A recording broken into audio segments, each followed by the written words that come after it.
গরমটা সবার কেমন কাটছে? এই গরমে ফ্রিজে একটু আইসক্রিম রাখলে কেমন হয়? আর যদি একটি উপকরণে তৈরি করতে পারেন আইসক্রিম, তাহলে কেমন হবে? একদম দোকানের মতো পারফেক্ট ভ্যানিলা আইসক্রিম তৈরি করতে পারবেন এখন থেকে ঘরে বসেই। You can make ice cream in just 10 minutes. দেখে তো বুঝেই গিয়েছেন কতটা পারফেক্ট হয়েছে আইসক্রিমটা। একদমই লোভনীয়, দোকানের চাইতেও পারফেক্ট, অনেক মজার। I will make today's recipe with only one ingredient.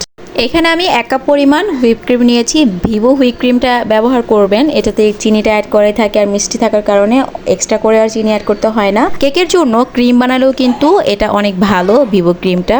1 cup পরিমাণ, একদম ঠান্ডা ঠান্ডা, দেখতেই পাচ্ছেন ঠান্ডা ঠান্ডা চাকা ধরে আছে, একদম ডিপে ছিল। ডিপ ফ্রিজে রাখার পর কিন্তু এটাকে করতে হবে। আর এতে করে কি হবে, একটু তাড়াতাড়ি করে আপনার, যেহেতু প্রচণ্ড গরম, একটু তাড়াতাড়ি হবে, আর নয়তো একদমই টাইম লেগে যাবে। এখন কিন্তু আমি বিট করছি, আমি 2 থেকে 3 মিনিটের মতো প্রথমে বিট করে আপনাদেরকে দেখাচ্ছি কেমন হচ্ছে কনসিস্টেন্সিটা।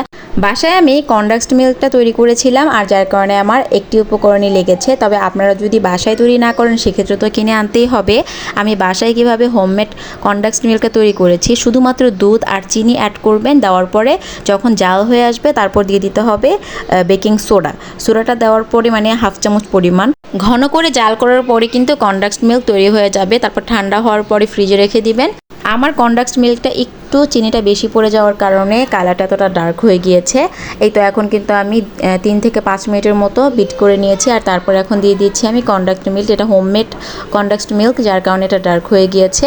আপনারা দোকানেরটা দিয়ে দিবেন, একই কথা দিয়ে দিলেই হবে। আর এখন কিন্তু আমি এখানে 2 থেকে 3 চামচের মতো দেবো, বেশি দেবো না, তাহলে মিষ্টিটা বেশি হয়ে যাবে। এমনিতেই ভিভো ক্রিমটা কিন্তু অনেক মিষ্টি হয়ে থাকে।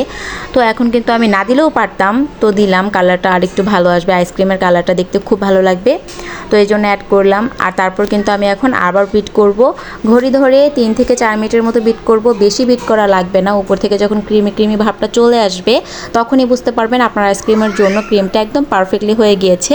এটা কেকের মতো হার্ড করতে হবে না, আবারও কিন্তু বলছি, দেখতেই পাচ্ছেন হয়ে গিয়েছে, আর আমার বিট করার কোনো প্রয়োজন নেই। এখন যেই পাত্রে আইসক্রিমটা জমাতে চান ওই পাত্রটা রেডি করে রাখবেন, আর তারপর কিন্তু ঢেলে দিতে হবে। আপনারা কিন্তু আইসক্রিমের যে মোল্ড থাকে ওই আইসক্রিমের মোল্ডও রাখতে পারেন, এতে করে এক একজন এক এক পিস হাতে নিয়েও খেতে পারবে। আর তারপর উপর থেকে আমি কিশমিশ দিয়ে দিচ্ছি, আর দিয়ে দিচ্ছি কাঠবাদাম কুচি করে কেটে নিয়েছি। আর এখন উপর থেকে দিয়ে এখন ঢাকনা দিয়ে ঢেকে রেখে দেবো ডিপ ফ্রিজে। একদম 12 ঘন্টার মতো রেখে দিলে আইসক্রিমটা একদম পারফেক্টলি জমে যাবে।